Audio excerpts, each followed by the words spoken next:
Chapter 1: The Business Concept and Business Model. Introduction. M&J Catering Services is an event planning business specializing in giving a satisfying and good quality of service. M&J Catering Services can take care of the planning of the event as well as hosting.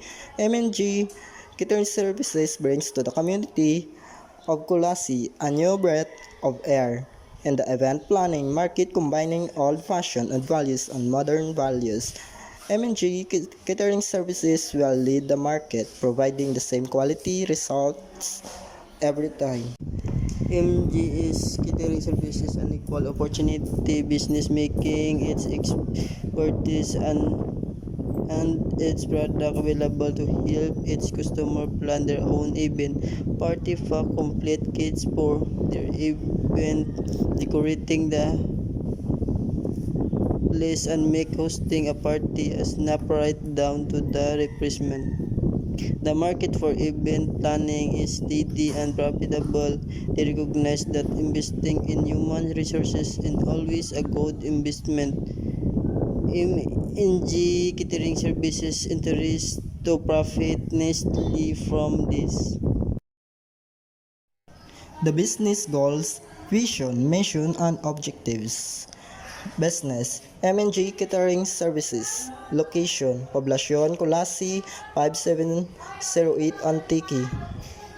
Customers, middle to upper middle class families, couples, individuals, or private and public organization. Vision: 5 years from now, it will become the most successful, expendable, and leading event management business in the province of Antique. Mission: the mission of M&J Catering Services is to provide a good service and satisfaction to customers as they choose us to be the one who organize their event. M&J Catering Services aims to give comfortable and quality service for us to generate sufficient profit for the employees and improve the quality of our service. Objectives: to earn a better financial return for the business, to assure the customer that M&J Catering Services is trustworthy, to give an expressive service, to fulfill the contentment of customer, to establish a strong market presence in Kulasi.